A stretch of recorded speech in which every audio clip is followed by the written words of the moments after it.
This is Ben Television News Roundup, a compilation of major stories in the weekend. I'm Tunde Alabi. Thank you for being part of the program today. British Prime Minister Theresa May has told the United Nations General Assembly that the United Nations must be reformed in order to meet the challenges of the 21st century, just as she accused some nations of deliberately flouting rules meant to guarantee collective global prosperity. She made this known at the 72nd session of the United Nations General Assembly session. First, we must ensure that our multilateral institutions can deliver the aspirations on which they were founded. Think of UNHCR looking after those who've been driven out of their homes, the OPCW striving for a world free of chemical weapons, UNICEF helping children in danger. These are all vital missions where the UN surely has a unique role to play. And that is why the UK has, over 70 years, been such a pioneering supporter of these organisations and more. But we should also acknowledge that throughout its history, the UN has suffered from a seemingly unbridgeable gap between the nobility of its purposes and the effectiveness of its delivery. When the need for multilateral action has never been greater, the shortcomings of the UN and its institutions risk undermining the confidence of states as members and donors. Even more importantly, they risk the confidence and faith of those who rely upon the blue helmets, who rely upon that sign I stand in front of today, coming to their aid in the darkest of hours. So we must begin by supporting the ambitious reform agenda that Secretary-General Guterres is now leading to create a more agile, transparent and joined-up organisation. Much of this work will be practical and unglamorous. It will require the UN to deliver better cooperation on the ground between agencies, remove competition for funding, and improve gender equality. But it will also require real leadership to confront damaging issues that have beset the UN. So I welcome the Secretary-General's new circle of leadership on preventing sexual exploitation and abuse in UN operations, and I'm pleased to be part of this initiative. We, the nations of the UN, need to give the Secretary-General our backing for these reforms. And as an outward-looking global Britain and the second biggest funder of the UN, the UK will remain committed to spending 0.7% of GNI on development and humanitarian support. We will use our military to support peacekeeping, and our diplomats will continue to work to tackle conflict and support peace building. In turn, the UN and its agencies must win our trust by proving to us and the people we represent that they can deliver. And that is why we will remain generous in our funding, but set aside 30% to be paid only to those parts of the UN that achieve sufficient results. But this is about more than technical reforms, important as they are. It is also about reforms that enable the United Nations to truly respond to the global challenges of the 21st century. At last year's General Assembly, we undertook to do far more to resolve the challenges of refugee and migration flows. We agreed to develop global compacts to address the causes and the consequences of the mass movements of people we see today. This was an important step to elevate significantly our global response and enable us collectively to tackle this challenge of our times. So in the year ahead, as well as agreeing the principles of these compacts, we must ensure they can be applied in practice.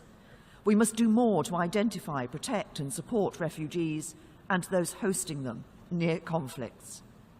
And on migration, our starting point must be that it can benefit both countries and migrants themselves, but only when it is safe, orderly, well managed and legal. If we do not manage this effectively, we will fail both our own citizens and those taking these dangerous journeys. And we will push more people into the curse of modern slavery and the hands of the human traffickers and organised criminal groups that drive this inhuman industry. But the steps we are agreeing through these compacts alone will not be enough. For if people cannot find jobs, opportunity and hope for themselves and their families where they live, they will continue to look elsewhere.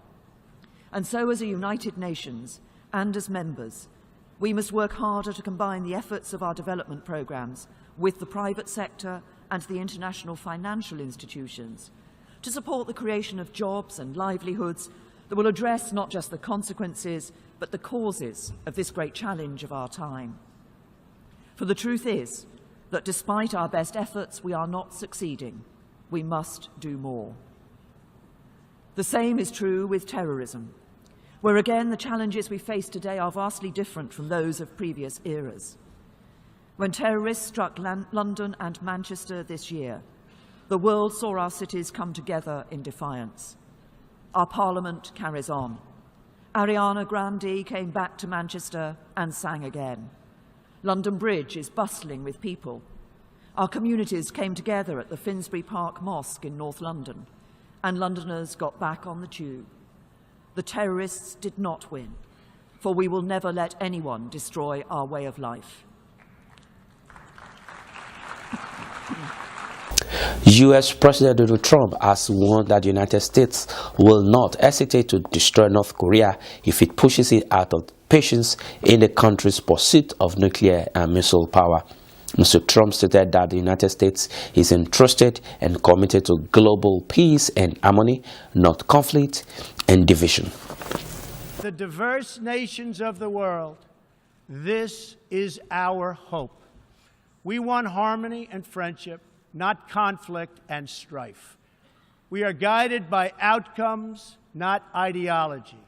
We have a policy of principled realism rooted in shared goals, interests, and values. That realism forces us to confront a question facing every leader and nation in this room. It is a question we cannot escape or avoid.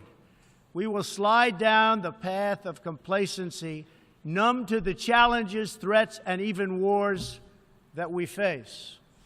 Or do we have enough strength and pride to confront those dangers today so that our citizens can enjoy peace and prosperity tomorrow?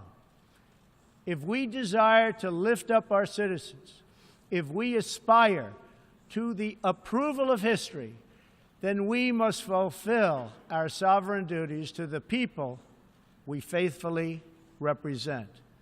We must protect our nations, their interests, and their futures. We must reject threats to sovereignty from the Ukraine to the South China Sea. We must uphold respect for law, respect for borders, and respect for culture, and the peaceful engagement these allow.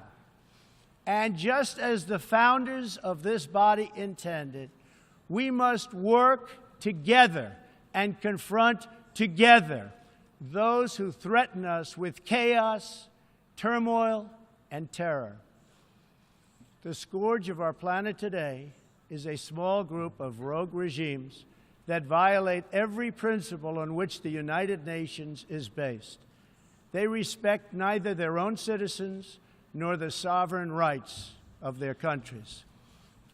If the righteous many do not confront the wicked few, then evil will triumph. When decent people and nations become bystanders to history, the forces of destruction only gather power and strength. No one has shown more contempt for other nations and for the well-being of their own people than the depraved regime in North Korea. It is responsible for the starvation deaths of millions of North Koreans and for the imprisonment, torture, killing, and oppression of countless more. We were all witness to the regime's deadly abuse when an innocent American college student, Otto Warmbier, was returned to America only to die a few days later. We saw it in the assassination of the dictator's brother using banned nerve agents in an international airport.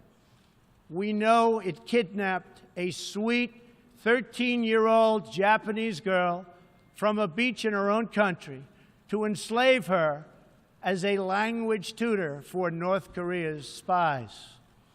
If this is not twisted enough, now North Korea's reckless pursuit of nuclear weapons and ballistic missiles threatens the entire world with unthinkable loss of human life. It is an outrage that some nations would not only trade with such a regime, but would arm, supply, and financially support a country that imperils the world with nuclear conflict. No nation on earth has an interest in seeing this band of criminals arm itself with nuclear weapons and missiles. The United States has great strength and patience, but if it is forced to defend itself or its allies, we will have no choice but to totally destroy North Korea. Rocket Man is on a suicide mission for himself and for his regime. The United States is ready, willing, and able, but hopefully this will not be necessary. That's what the United Nations is all about. That's what the United Nations is for. Let's see how they do. It is time for North Korea to realize that the denuclearization is its only acceptable future. The United Nations Security Council recently held 2 unanimous 15-0 votes adopting hard-hitting resolutions against North Korea, and I want to thank China and Russia for joining the vote to impose sanctions, along with all of the other members of the Security Council. Thank you to all involved. In his first speech at the UN General Assembly, U.S. President Trump singled out and berated North Korea, Iran, and Venezuela. This report reviews President Trump's assessment of the countries. Ascended the dais, it was standing room only in the Assembly Hall, except for the empty front row seat assigned to North Korea's ambassador. The president did not mince words, derisively calling North Korea's leader Rocket Man. The United States has great strength and patience, but if it is forced to defend itself or its allies, we will have no choice but to totally destroy North Korea. Rocket Man is on a suicide mission for himself and for his regime. Iran's leadership also came in for sharp criticism for, in Trump's words, funding terrorist groups. The Iranian government masks a corrupt dictatorship behind the false guise of a democracy. It has turned a wealthy country with a rich history and culture into an economically depleted rogue state whose chief exports are violence, bloodshed, and chaos.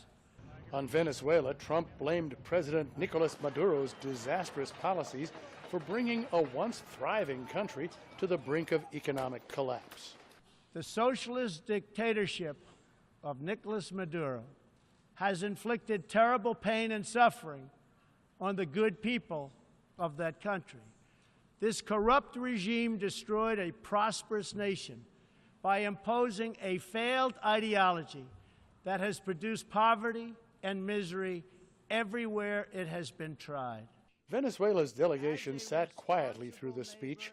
Afterward, the country's foreign minister offered a blistering response. It's a president who comes for the first time and speaks about war, about destroying countries, about blockades against countries, and of course, the country that violates the human rights all over the world seems to have the moral authority to come and speak to the rest of the countries as they were his employees.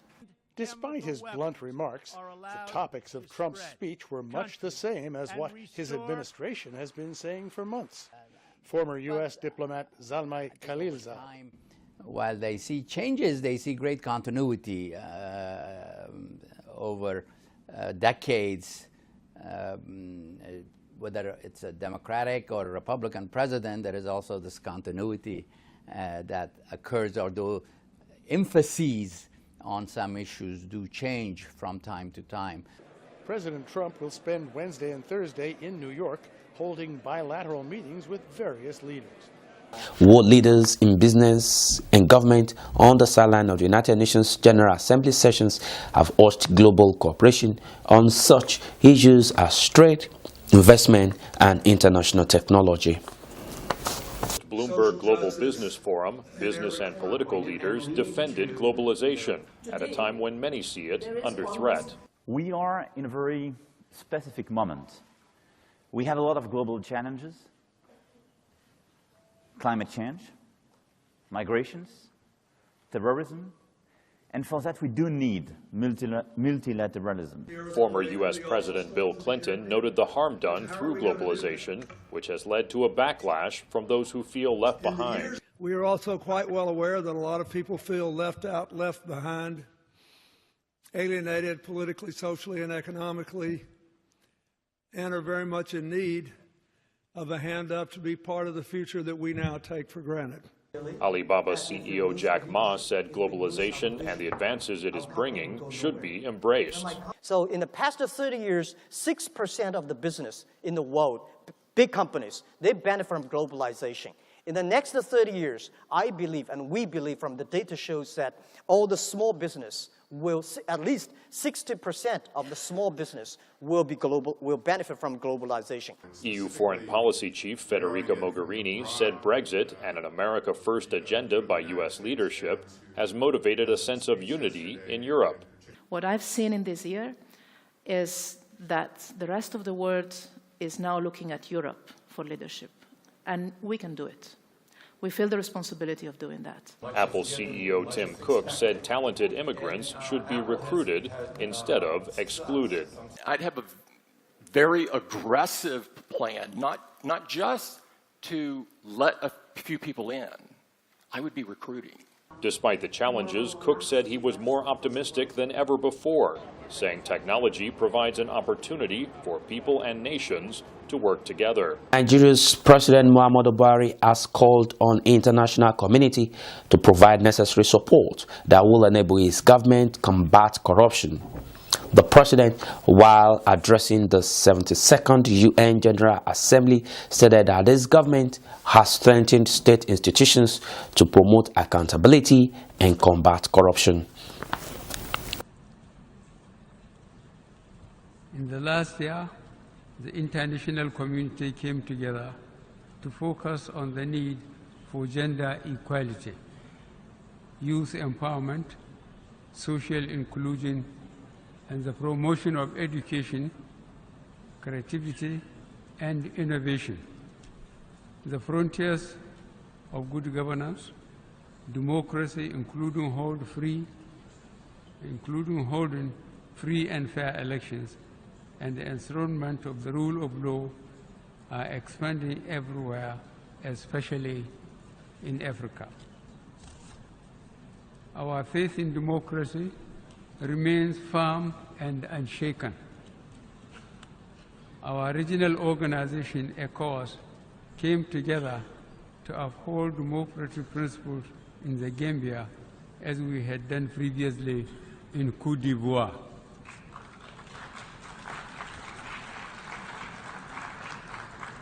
Through our individual national efforts, state institutions are being strengthened to promote accountability and to combat corruption and asset recovery. These can only be achieved through the international community cooperating and providing critical assistance and material support. We shall also cooperate in addressing the growing transnational crimes such as forced labor, modern-day slavery, human trafficking, and cyber crime. Mr. President, these cooperative efforts should be sustained. We must collectively devise strategies and mobilize the required responses to stop fleeing ISIS fighters from mutating and infiltrating into the Sahel and the Lake Chad Basin, where there are insufficient resources and the response capacity is weak.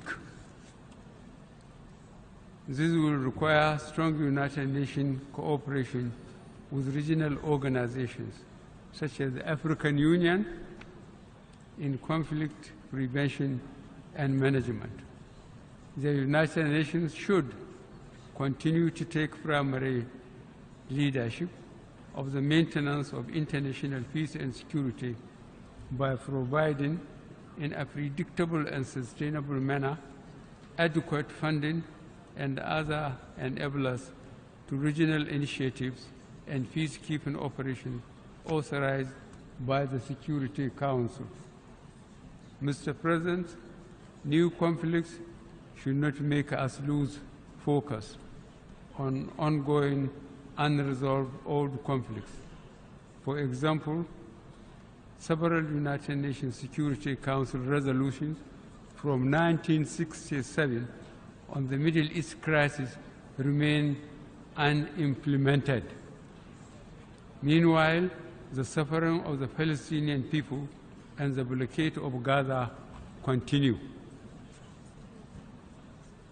Additionally, we are now confronted by the desperate human rights and humanitarian situation in Yemen, and most tragically in the Rakhine state of Yemen. The Yemen crisis is very reminiscent of what happened in Bosnia in 1995 and in Rwanda in 1994. The international community cannot remain silent and not condemn the horrendous suffering caused by what, from all indications, is a state-backed program of brutal depopulation of the Rohingya inhabited areas in Myanmar on the basis of ethnicity and religion. We fully endorse the call by the Secretary General on the government of the Myanmar to order or halt to the ongoing ethnic cleansing and ensure the safe return of the displaced Rohingya to their homes in safety and dignity. Still on Africa, activists across several French-speaking countries of West Africa have demanded an end to the use of colonial-era currency. Protesters call for a common African currency. It's a small but passionate movement, calling for dramatic action on the CFA front. It is not possible for us to move towards a single African currency and continue to suffer this financial and economic subjugation. The Pan-African Emergencies Group called for the protest. Senegal recently expelled the movement's founder, French-Beninese activist Kémi Séba, after he burned a 5,000 CFA note during a rally in Dakar in August. France created the CFA in the 1940s for its African colonies. The CFA is pegged to the euro and guaranteed by national currency reserves deposited with the French treasury. Senegal is one of 14 countries in West and Central Africa's 2 monetary unions still using the CFA. At Dakar's bustling Marché Tilène, many traders are interested in the debate, though the arguments remain more emotional than economic. It's not an African currency, so we consider it a Nazi currency imposed by our colonists. I would like Senegal to have its own currency, in the same way as we used to talk about the French franc. I would like us to talk about the Senegalese franc. We are Africans. We need to get organized and mobilized for a single currency. Advocates of the CFA say it has prevented inflation and instability. They point to the experience of neighbors like Guinea and Nigeria as cautionary tales of going it alone. But critics argue the currency is too strong and stifles economic growth. Regional trade has expanded outside the Eurozone to partners like China and the United States. When you have a currency that's fixed to a strong currency like the euro, it's easy to import. But when you want to export, your products cannot compete with other foreign countries.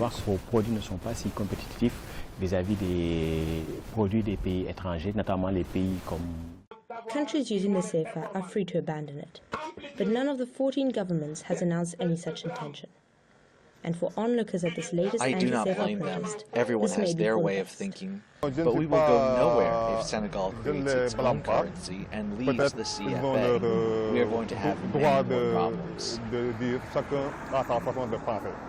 Mais moi, je respecte le mien. Si le Sénégal, par exemple, quitte, ils créent leur propre monnaie, mais on n'ira nulle part. Les problèmes que nous qu'on disait, mais on va avoir beaucoup de problèmes, encore plus de problèmes même. For now, the debate continues. But in the past year, the presidents of Senegal and Ivory Coast have publicly reaffirmed their support for the CFA, making it unlikely it will disappear anytime soon. This is all we have for you on News Roundup this week. Thank you for being part of the program. I'm Tunde Alabi. Enjoy the rest of your week. Bye. As part of our continued efforts to reach the African and other ethnic communities in the United Kingdom with greater impacts and create a platform to hear your silent and unheard views in this hugely growing community in the United Kingdom, our channel, Ben TV, presents to you another live current affairs television program. Our focus on the program is to review and discuss issues around the diaspora community in the UK. The program offers you that unrestricted voice on issues affecting you in the UK. Join us live every Monday at 10 a.m. to 12 noon. Another business segment of Dialogue in Diaspora, 2 to 3 p.m. every Monday. But guess what? You can be part of the program. Just send us an email at bentelevisionuk@gmail.com. Dialogue in Diaspora, your voice, your opinion on our TV.